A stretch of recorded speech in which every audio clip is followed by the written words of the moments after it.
नमस्कार दोस्तों, स्वागत है आपका स्टडी फॉर सिविल सर्विसेज में। उत्तर प्रदेश का कंप्लीट कॉम्प्रिहेंसिव करंट अफेयर है ये। उत्तर प्रदेश की जितनी भी सरकारी वेबसाइट है प्लस जितने भी लेटेस्ट एक्ट हैं, लेटेस्ट रिपोर्ट्स हैं, जो गवर्नमेंट ऑथेंटिक साइट्स हैं, जहां से जितनी भी उत्तर प्रदेश की न्यूज़ होती है उन सबको छांट के लाया गया है ये करंट अफेयर। तो Uttar Pradesh specific complete comprehensive current affair का पापा वीडियो है ये।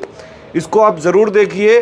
जो लोग भी उत्तर प्रदेश के किसी भी प्रतियोगी परीक्षा की तैयारी कर रहे हैं, यूपीपीएससी आयोग के किसी भी एग्ज़ाम की तैयारी कर रहे हैं, आरओ की, पीसीएस की, बीओ की, लेक्चरर की, जीआईसी की, जितने भी वैकेंसी निकलती है यूपीपीएससी की, जहां जीएस और करंट अफेयर आता है, उन सबके लिए ज़रूरी है ये वीडियो।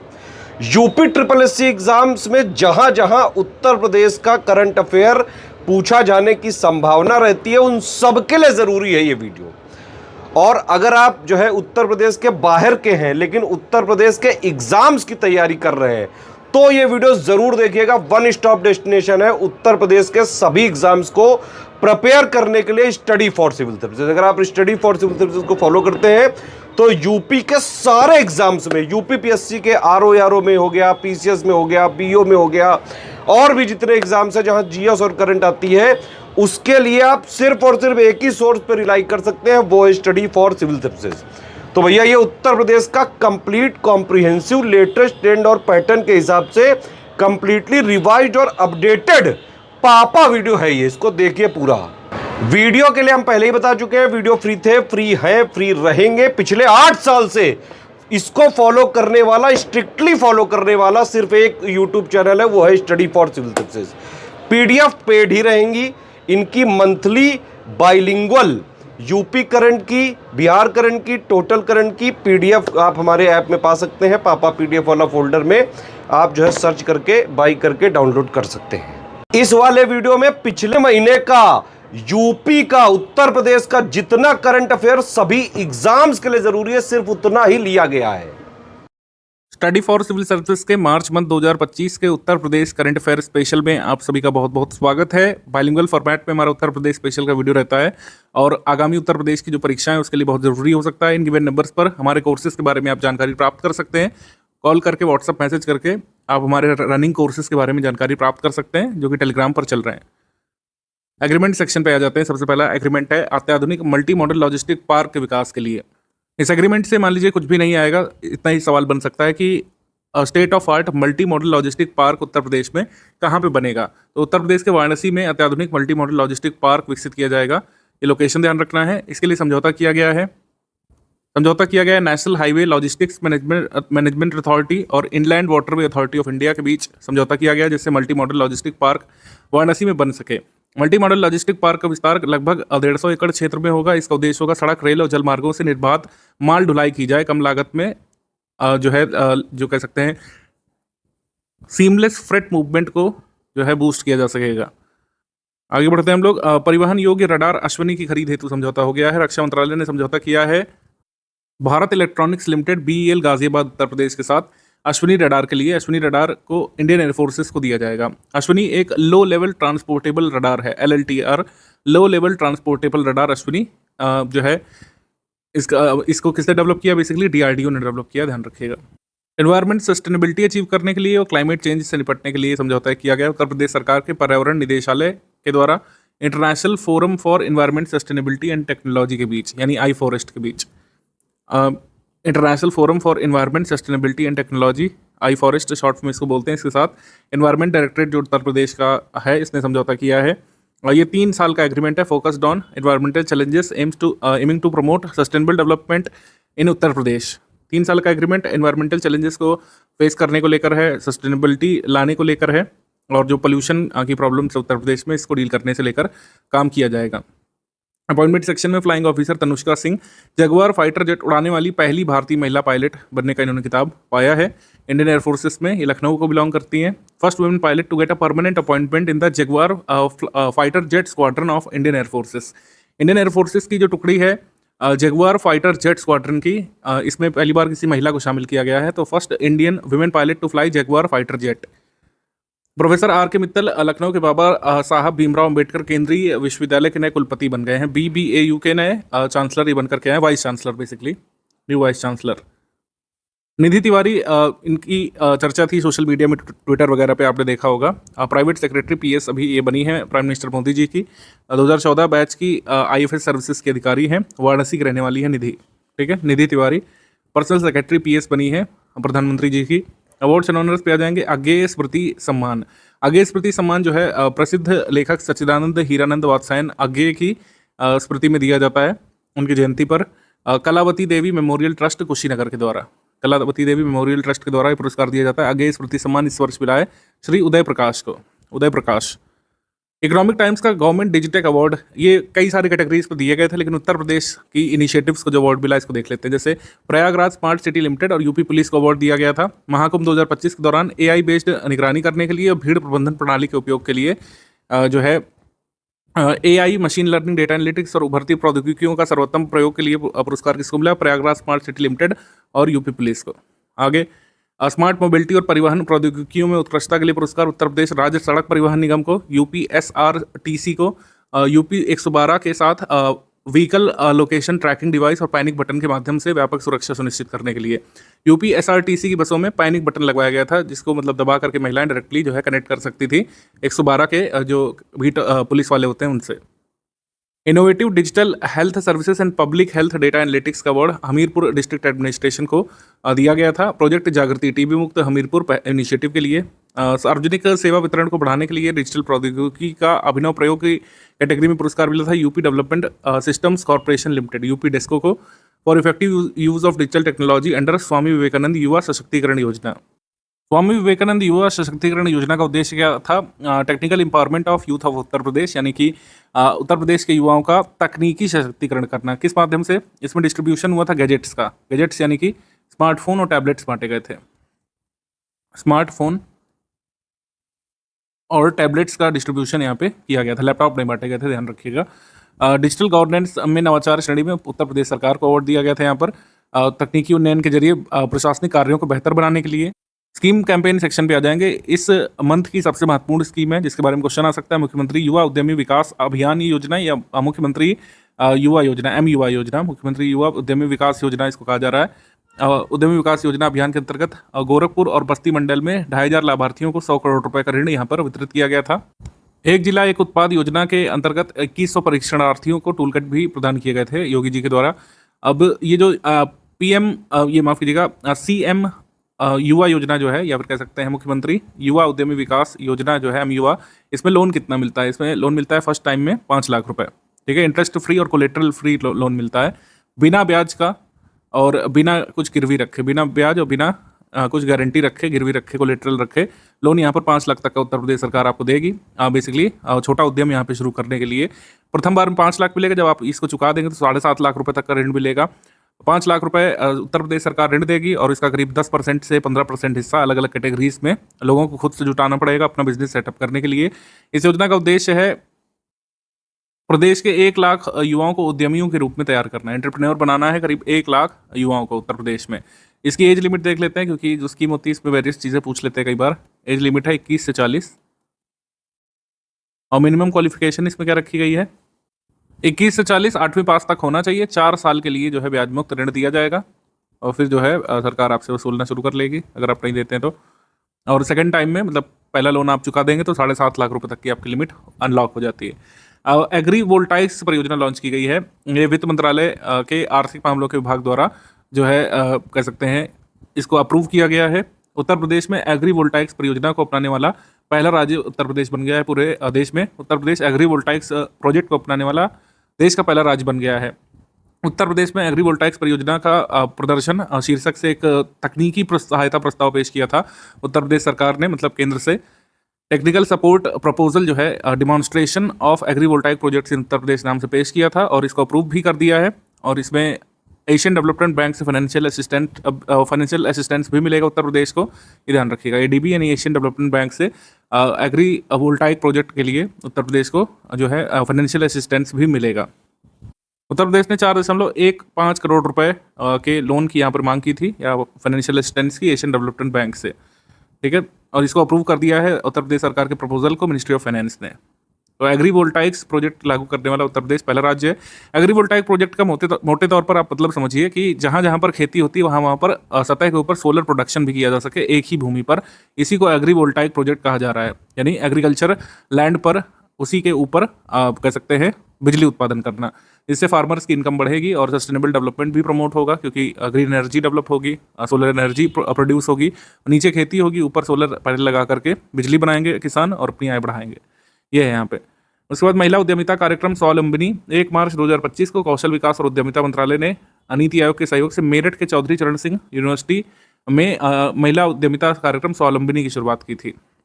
ज़्यादा नहीं इसमें देखिए, बस ये ध्यान रखिएगा कि इसका उद्देश्य महिलाओं में उद्यमशील मानसिकता विकसित करना, एंटरप्रेन्योरशिप जो माइंडसेट है वो डेवलप करना वुमेन के भीतर, साथ ही उन्हें सपोर्ट प्रदान करना, चाहे फाइनेंशियल सपोर्ट हो, चाहे टेक्निकल सपोर्ट हो, ठीक है, चाहे एंटरप्रेन्योरियल सपोर्ट हो, वो सारी चीज़ें प्रदान करना स्वावलंबिनी प्रोजेक्ट के अंतर्गत किया जाएगा। वुमेन एंटरप्रेन्योरशिप प्रोग्राम स्वावलंबिनी मेरठ से चौधरी चरण सिंह यूनिवर्सिटी से इसको जारी किया गया था, बस ये ध्यान रखिएगा। यही पूछेंगे एंटरप्रेन्योरशिप प्रोग्राम कहाँ जारी किया गया था उत्तर प्रदेश की किस यूनिवर्सिटी से? चरण सिंह यूनिवर्सिटी मेरठ से।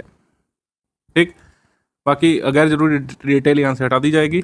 समिट कॉन्फ्रेंसेस सेक्शन में 8वां अंतर्राष्ट्रीय COAIEMA सम्मेलन, इसका मतलब हुआ council of Asian industry and emerging market alliances. ठीक है, ये कॉन्फ्रेंस किस पर आधारित थी? Challenges and opportunities in artificial intelligence, engineering and management application. और ये कहाँ पे इसका आयोजन हुआ था? Ambalika institute of management and technology Lucknow में, बस इतना ध्यान रखिएगा। ये बड़ा जरूरी है। National conference on national clean air programme, national clean air programme पर नेशनल कॉन्फ्रेंस का आयोजन गोरखपुर में हुआ था इस साल, और गोरखपुर नगर निगम और WRI इंडिया के संयुक्त प्रयास से इसका आयोजन किया गया। NCAP पर नेशनल कॉन्फ्रेंस 11 से 13 मार्च तक। इस कॉन्फ्रेंस में ही साल 2027 तक गोरखपुर को खुले में कचरा जलाने से मुक्त करने के लिए रणनीति तैयार करने की चर्चा की गई। राष्ट्रीय स्वच्छ वायु कार्यक्रम के तहत जो नेशनल कॉन्फ्रेंस हुई थी, उत्तर प्रदेश सरकार ने देश के सभी 17 जो नगर निगम वाले जिले हैं इनको सोलर सिटी के रूप में विकसित करने का निर्णय लिया है। 17 म्यूनिसिपल कॉर्पोरेशन वाले जो सिटी हैं जैसे कानपुर, लखनऊ, गाजियाबाद, आगरा, वाराणसी, प्रयागराज, मेरठ, बरेली, अलीगढ़, मुरादाबाद, इन सबको सोलर सिटी के रूप में विकसित किया जाएगा। यहाँ पर मुख्यमंत्री जी ने लखीमपुर में केले के रेशे से उत्पादन के लिए एक प्लांट की आधारशिला रखी, जहाँ पर बायोडिग्रेडेबल मटेरियल बनाया जाएगा लखीमपुर में केले के फाइबर से। NCAP के बारे में थोड़ा सा बेसिक समझ लीजिए आप लोग। नेशनल क्लीन एयर प्रोग्राम इसको लॉन्च किया गया था जनवरी 2019 में पहली बार। टोटल सिटी पूरे देश के 131 इसमें शामिल हैं। उत्तर प्रदेश के 17 शहरों को इसमें शामिल किया गया है। ठीक है, यही नगर निगम वाले 17 शहरों को इसमें शामिल किया गया, ध्यान रखिएगा। और इन्हीं को सोलर सिटी के रूप में डेवलप किया जाना है। 131 सिटी ऑल इंडिया शामिल है, 17 सिटी उत्तर प्रदेश के इसमें शामिल है। Hackathon on large language models and generative AI, generative AI और LLM पर जो हैकाथॉन का आयोजन कहाँ पे किया गया था? IIT कानपुर में, ये ध्यान रख सकते हैं। इसका आयोजन राष्ट्रीय वित्तीय रिपोर्टिंग प्राधिकरण और भारतीय प्रौद्योगिकी संस्थान कानपुर ने संयुक्त रूप से किया था। आगे प्रथम इलेक्ट्रॉनिक खिलौना hackathon e toycathon, first electronic toy hackathon e toycathon नाम से कहाँ पे हुआ था? नोएडा में। CDAC नोएडा ने सफलतापूर्वक इसको संपन्न कराया था। युवा शोधकर्ताओं, नव प्रवर्तकों को स्वदेशी दीर्घकालिक समाधान विकसित करने के लिए एक मंच प्रदान करके जो टॉय इंडस्ट्री है इसमें नवाचार को बढ़ावा देने के लिए ये हैकाथॉन लॉन्च किया था। ठीक है, भारत में पहली बार minister of electronics and IT की शोध पहलों के तहत CDAC द्वारा ई-टॉयकाथॉन का आयोजन नोएडा में किया गया है। मतलब पहली बार ये देश में आयोजित हुआ था नोएडा में। आगे इंपॉर्टेंट डेट्स थीम में उत्तर मध्य क्षेत्र सांस्कृतिक केंद्र प्रयागराज का 39वां स्थापना दिवस मनाया गया था। आपको पता होना चाहिए कि उत्तर मध्य क्षेत्र का सांस्कृतिक केंद्र कहाँ पे स्थित है? प्रयागराज में। ठीक है, तत्कालीन मानव संसाधन विकास मंत्रालय की पहल पर सृजित किया गया था। अब मानव संसाधन विकास मंत्रालय है नहीं, मिनिस्ट्री ऑफ एजुकेशन है। उसके बाद जो है north central zone cultural centre ये डेवलप किया गया था या इस्टेब्लिश किया गया था, कह सकते हैं। 11 मार्च 1986 को सोसाइटी रजिस्ट्रेशन एक्ट 1860 के अंतर्गत इसका रजिस्टर्ड ऑफिस प्रयागराज में। ये जो जोन है north central zone cultural centre, ये कितने स्टेट्स को कवर करता है? ये उत्तर प्रदेश के साथ साथ बिहार, MP, राजस्थान, हरियाणा, उत्तराखंड और दिल्ली तक को कवर करता है। गवर्नर ऑफ UP इसके चेयरपर्सन होते हैं, इस सेंटर के अध्यक्ष होते हैं मतलब।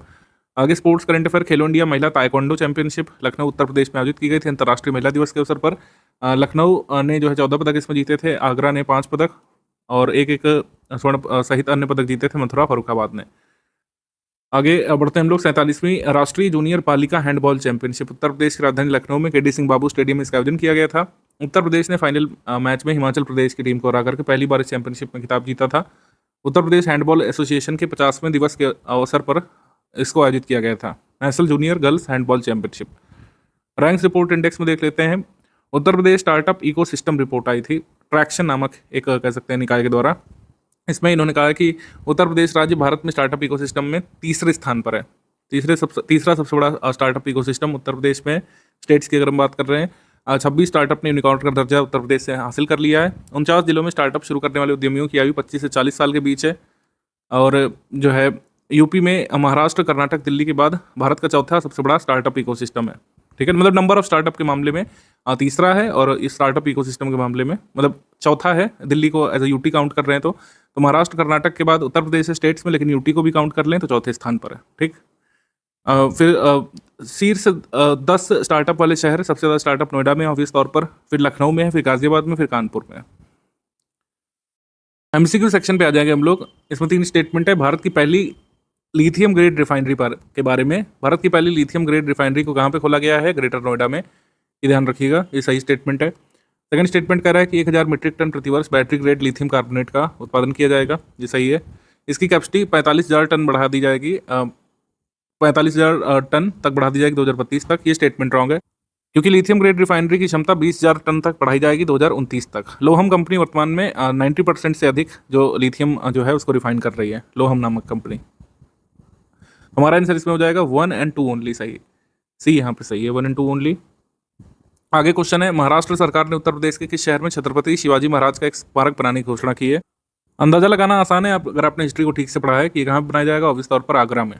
ठीक है, आगरा में, क्योंकि आगरा और शिवाजी का कनेक्ट है। छत्रपति शिवाजी महाराज को आगरा में बंदी बनाया गया था औरंगजेब के शासनकाल में। वहाँ से फिर वो भाग भी गए थे हालांकि।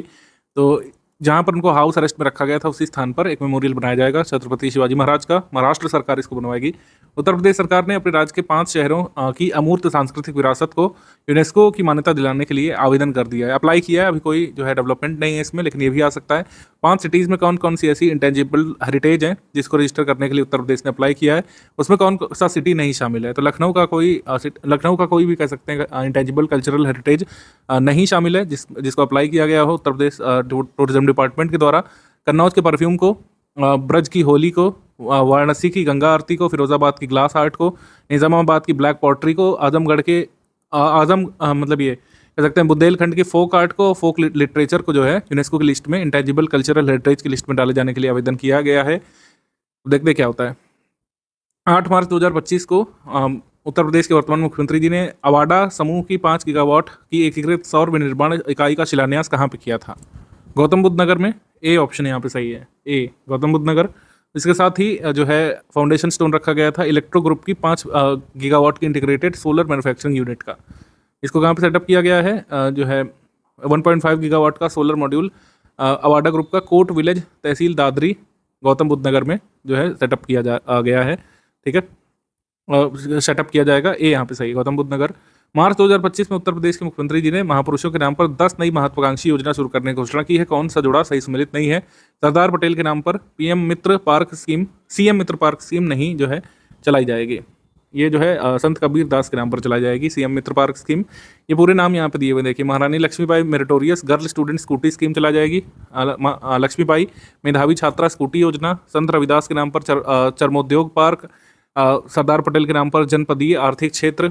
बिरसा मुंडा को समर्पित 2 जनजातीय संग्रहालय बनेंगे संत कबीर नगर के नाम पर सीएम मित्र पार्क। माता शबरी के नाम पर कृषि मंडियों में कैंटीन और विश्रामालय खुलेंगे। माता अहिल्याबाई होलकर के नाम पर श्रमजीवी महिला हॉस्टल। और भारत रत्न चौधरी चरण सिंह जी के नाम पर लखनऊ में सीड पार्क खुलेगा। नगरीय क्षेत्रों में पुस्तकालय भारत रत्न अटल बिहारी वाजपेयी के नाम पर खुलेंगे। भारत रत्न डॉक्टर भीमराव रामजी अम्बेडकर के नाम पर हॉस्टल्स खोले जाएंगे उत्तर प्रदेश सरकार के द्वारा। ये ध्यान रखिएगा। आगे 2 कथन दिए गए, एक अभिकथन एक कारण कहा गया है।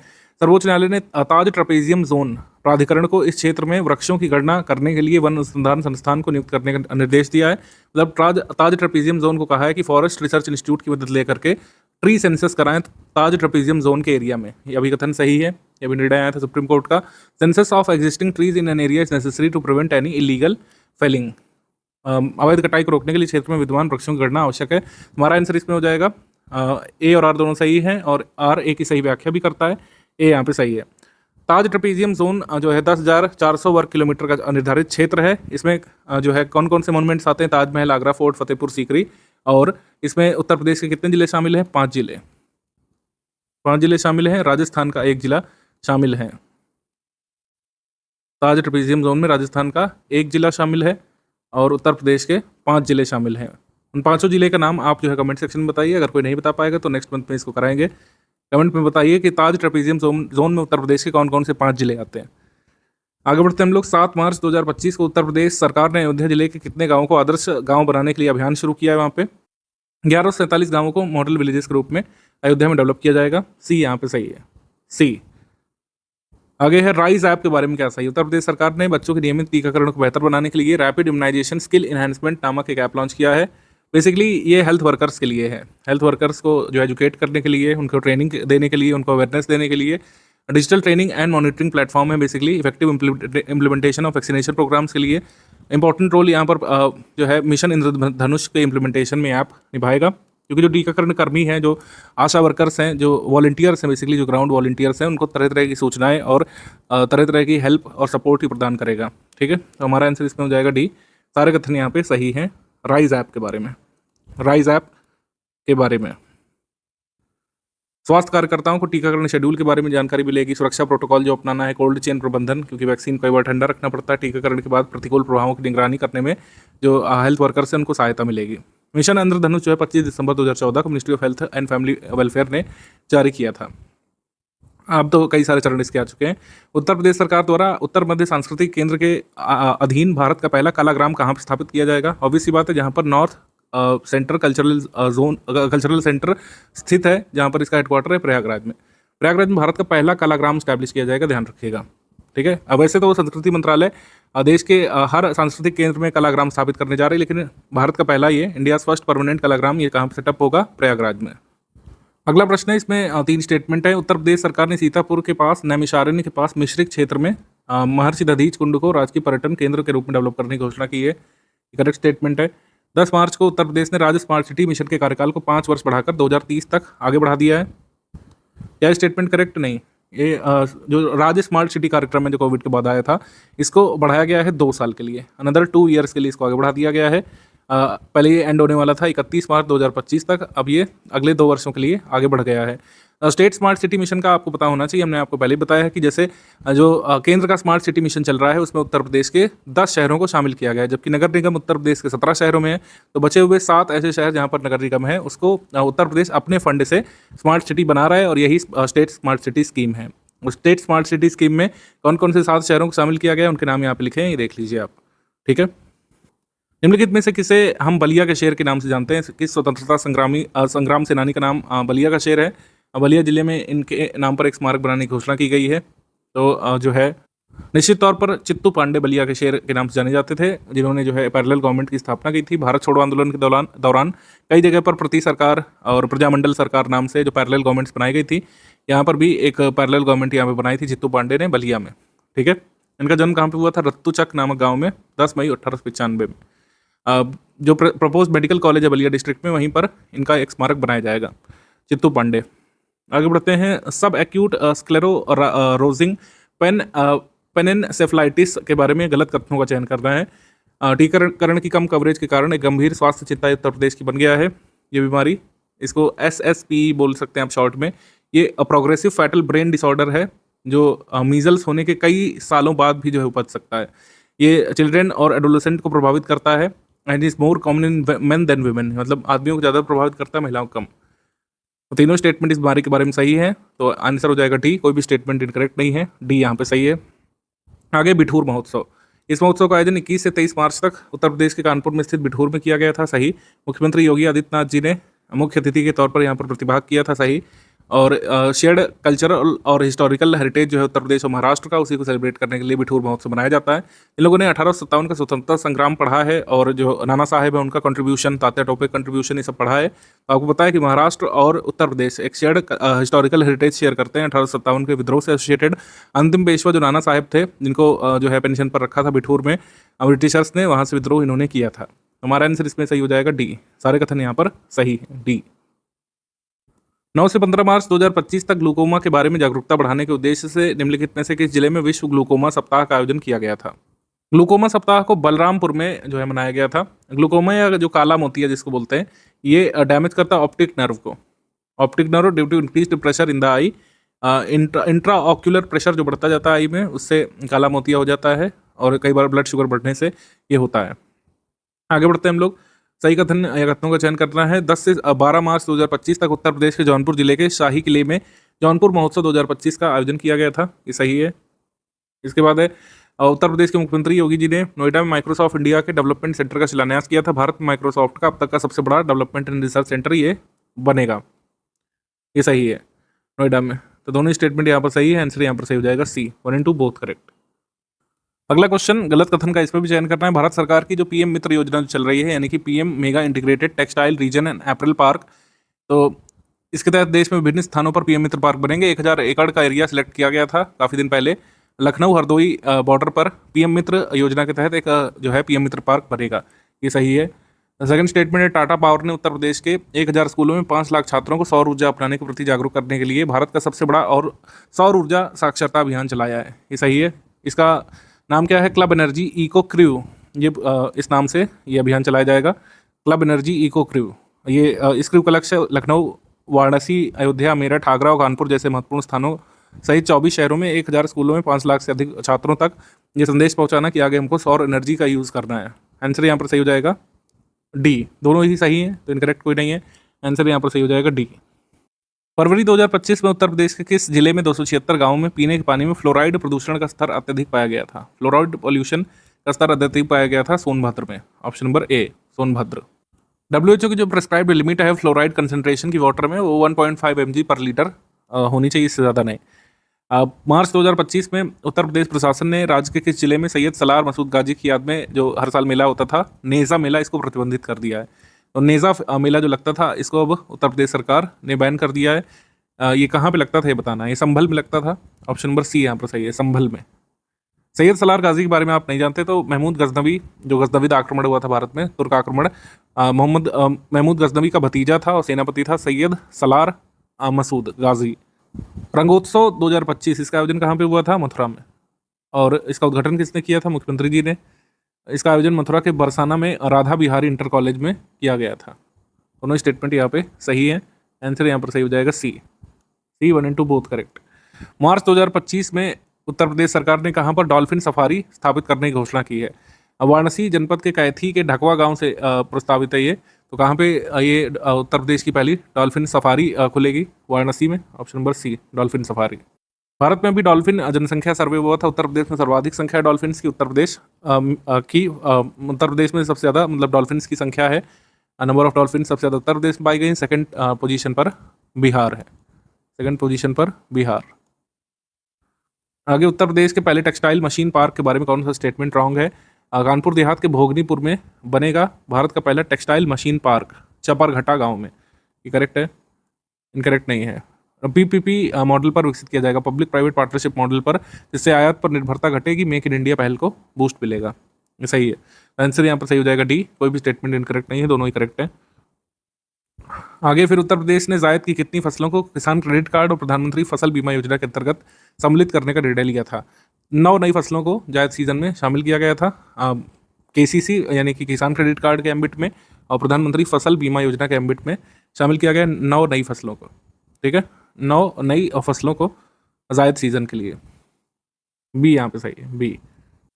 बजट 2025-26 में किसान क्रेडिट कार्ड की लोन लिमिट जो है रिवाइज की गई है। आप हमको जल्दी से कमेंट करके बताएंगे कि रिवाइज्ड लिमिट क्या हो गई है, पहले क्या थी और अब कितने तक का लोन किसान क्रेडिट कार्ड के तहत मिलता है, ये आप कमेंट सेक्शन में बताइए। 6 मार्च 2025 को उत्तर प्रदेश सरकार ने राज्य के किस जिले में एक और शक्ति रसोई खोलने का निर्णय लिया है? तो शक्ति रसोई गोंडा में खोली जाएगी। गोंडा में शक्ति रसोई खुलेगी, एक नई दीनदयाल अंत्योदय योजना और नेशनल अर्बन लाइवलीहुड मिशन के तहत, NULM के तहत ये ऑपरेट की जाएगी गोंडा में। Option number A, Gonda. 4 मार्च 2025 को काष्ठ कला के प्रमुख शिल्पकार और 2024 के पद्मश्री विजेता का निधन जो है वाराणसी में हुआ है। किस वर्ष पद्मश्री मिला था? जैसे मैंने बताया 2024 में इनको पद्मश्री मिला था। इनका निधन अभी हुआ है गोदावरी सिंह का। गोदावरी सिंह फेमस थे यहाँ पर लकड़ी के खिलौने बनाने के लिए। इस कला को बनारस की गलियों से आगे ले जाकर देश दुनिया तक इन्होंने फैलाया था। वाराणसी में शिल्पकार गोदावरी सिंह का निधन हुआ था। उत्तर प्रदेश ने राज्य के कितनी ग्राम पंचायतों में डिजिटल पुस्तकालय स्थापित करने की घोषणा की है? 22,700 कह सकते हैं ग्राम पंचायतों में डिजिटल पुस्तकालय बनाए जाएंगे। प्रति पुस्तकालय 4 लाख रुपए आवंटित किए गए हैं राज्य सरकार की तरफ से। प्रति पुस्तकालय 4 लाख रुपए खर्च किए जाएंगे। पहले चरण में 11,000 से अधिक डिजिटल लाइब्रेरी बनाई जाएंगी, फिर धीरे धीरे इसको आगे बढ़ाया जाएगा। मार्च 2024 में उत्तर प्रदेश के मुख्यमंत्री जी ने स्पेस म्यूजियम का उद्घाटन कहाँ पे किया था? तो स्पेस म्यूजियम का उद्घाटन किया गया था झांसी में, झांसी में। तो झांसी में ही स्मार्ट सिटी हॉस्पिटल और पैथोलॉजी सेंटर का उद्घाटन किया गया था, और यहीं पर जो है कह सकते हैं स्पेस म्यूजियम का उद्घाटन किया गया झांसी में। और ये म्यूजियम जो है स्मार्ट सिटी प्रोजेक्ट के तहत बनाया गया है। Jhansi space museum has been started under the smart city project in Jhansi city. निम्नलिखित कथनों पर विचार करना है। उत्तर प्रदेश सरकार ने 10,000 से 25,000 तक के मूल्य वाले भौतिक स्टाम्प यानी फिजिकल स्टाम्प पेपर हैं, इनको बंद करने का निर्णय लिया है। इसमें लिमिट निर्धारित की गई थी, या तो इनको यूज़ कर सकते हैं स्टाम्प विक्रेता, या तो इनको वापस कर सकते हैं 31 मई तक। ये थोड़ा गलत लिखा हुआ है, 31 मार्च तक की डेडलाइन दी गई थी कि ओल्ड स्टाम्प को या तो यूज़ कर लें या तो उसको रिटर्न कर लें। अब स्टाम्प जो है ई स्टाम्प चलते हैं उत्तर प्रदेश में, फिजिकल स्टाम्प नहीं चलते हैं, ई स्टाम्प चलते हैं। ई स्टाम्प जैसे पहले मान लीजिए रजिस्ट्री करानी है आपको, आपने स्टाम्प शुल्क जमा किया 5 लाख, तो 5,000 के 100-200 स्टाम्प छप जाते थे। वैसा नहीं है, एक पेपर पर जो है सारी चीज़ें हो जाती हैं, उसको ई स्टाम्प बोलते हैं। जैसे मकान वगैरह हाल में उत्तर प्रदेश में लिया होगा किसी ने, किसी के मदर या फादर ने, तो उन्हें पता होगा। ठीक, तो यहाँ पर आंसर हो जाएगा फर्स्ट ओनली, वन ओनली। आगे 3 मार्च 2025 को उत्तर प्रदेश के किस जनपद में उद्यमिता जागरूकता कार्यशाला का आयोजन किया गया था? गोरखपुर में, ऑप्शन नंबर ए गोरखपुर में। इसका उद्घाटन मतलब ये आयोजन किसने किया था? Uttar Pradesh Khadi and village industries board ने। कौन सा कथन रॉन्ग है? वाराणसी के डोमरी में वन क्षेत्र बसाने का फैसला किया गया है उत्तर प्रदेश सरकार के द्वारा। वाराणसी नगर निगम के डोमरी गांव के 350 बीघा जमीन पर वन क्षेत्र विकसित किया जाएगा, ये करेक्ट है। इसके बाद उत्तर प्रदेश रोजगार मिशन स्थापित करने की घोषणा की उत्तर प्रदेश सरकार ने, जिसके तहत कैंडिडेट्स में स्किल की क्वालिटी में सुधार किया जाएगा, ये भी सही है। हमारा आंसर इसमें हो जाएगा डी, दोनों ही करेक्ट है, इनकरेक्ट नहीं है, उपरोक्त में से कोई भी गलत नहीं है। मार्च 2025 में निम्नलिखित में से कहाँ पर डॉक्टर डिजिटल क्लिनिक की शुरुआत की गई थी? डॉक्टर डिजिटल क्लिनिक की जो है सीतापुर से शुरू किया गया था 1 मार्च 2025 में, सीतापुर से। इसको ग्राम पंचायत लेवल पर जो है लागू किया जा रहा है डॉक्टर डिजिटल क्लिनिक को। ऑब्डू ग्रुप के साथ इन्होंने समझौता किया है उत्तर प्रदेश सरकार ने इसको इम्प्लीमेंट करने के लिए। मार्च 2025 में उत्तर प्रदेश सरकार ने निम्न में से किस स्थान पर रामायण आधारित थीम पर एक पार्क को स्थापित करने की घोषणा की है? गाजियाबाद विकास प्राधिकरण ने रामायण पार्क, संस्कृति दर्शन पार्क और ग्रीनवुड पार्क की थीम पर कई सारे पार्क के निर्माण करने की शुरुआत कर दी है। तो गाजियाबाद ने रामायण थीम पार्क यहाँ पर स्टैब्लिश करने का निर्णय लिया था, बी। उत्तर प्रदेश में अभी 3 रीजनल रूरल बैंक्स को मर्ज करके एक क्षेत्रीय ग्रामीण बैंक बनाया गया है। इसका मुख्यालय लखनऊ में होगा, ये सही है। इसका नाम भी जरूर ध्यान रखिएगा, मुख्यालय लखनऊ में होगा और इस बैंक को कहा जाएगा उत्तर प्रदेश ग्रामीण बैंक। 3 बैंकों को मर्ज करके एक नया आरआरबी बनाया गया, उत्तर प्रदेश ग्रामीण बैंक। 3 बैंक जो मर्ज किए गए हैं वो कौन कौन से हैं? एक जो है बड़ौदा यूपी बैंक, एक आर्यावर्त बैंक और एक प्रथमा बैंक। ये आरआरबीस उत्तर प्रदेश में फंक्शन कर रहे थे, इनको मर्ज करके एक ही बैंक बना दिया गया है जिसका नाम रहेगा उत्तर प्रदेश ग्रामीण बैंक। ठीक है, हमारा आंसर इसमें हो जाएगा C, 1 and 2 both correct. C, 1 and 2 both correct. 1 March 2025 को कौशल एवं उद्यमिता मंत्रालय द्वारा महिला उद्यमिता पार्क स्वावलंबनी की शुरुआत कहाँ से की गई थी? मेरठ से। मेरठ से। ए। कौन सा कथन रॉन्ग है? उत्तर प्रदेश सरकार ने 1.86 करोड़ परिवारों को मुफ्त गैस सिलेंडर के लिए 1890 करोड़ रुपए की सब्सिडी जारी की थी, ये सही है। सेकंड स्टेटमेंट है कि मुख्यमंत्री योगी जी ने प्रयागराज में शारदा केयर हेल्थ सिटी का लोकार्पण किया था, ये रॉन्ग है, क्योंकि शारदा केयर हेल्थ सिटी का लोकार्पण किया गया था नोएडा में। Noida, Sharda care health city Noida में। हमारा आंसर हो जाएगा only 2 incorrect, only 2। Uttar Pradesh के किस जिले में भारत की पहली फिल्म यूनिवर्सिटी का निर्माण किया जा रहा है? ग्रेटर नोएडा में निर्माण किया जा रहा है, ऑप्शन नंबर बी यहाँ पे सही है, फिल्म यूनिवर्सिटी। उत्तर प्रदेश का पहला सेमीकंडक्टर पार्क कहाँ पे स्थापित किया जाएगा? First semiconductor park of Uttar Pradesh will be established in Noida. Noida में बनेगा। उत्तर प्रदेश का पहले semiconductor park Noida international airport के पास स्थापित किया जाएगा, Yamuna expressway industrial development authority के रीजन में। ठीक है, नोएडा में खुलेगा उत्तर प्रदेश का पहला सेमीकंडक्टर पार्क। केंद्रीय श्रम एवं युवा मामलों के मंत्रालय को हेड करने वाले, खेलो युवा मामलों को मंत्रालय को हेड करने वाले मनसुख मंडाविया जी ने एसिक कर्मचारी राज्य बीमा निगम इनके अनुसार एसिक ने कर्मचारी राज्य बीमा योजना के तहत कितने अतिरिक्त जिलों को अधिसूचित करके उत्तर प्रदेश में अपना कवरेज बढ़ाया है? तो एम्प्लॉय स्टेट इंश्योरेंस स्कीम को 15 और जिलों में एक्सटेंड किया गया उत्तर प्रदेश में, ऑप्शन नंबर सी यहाँ पे सही है।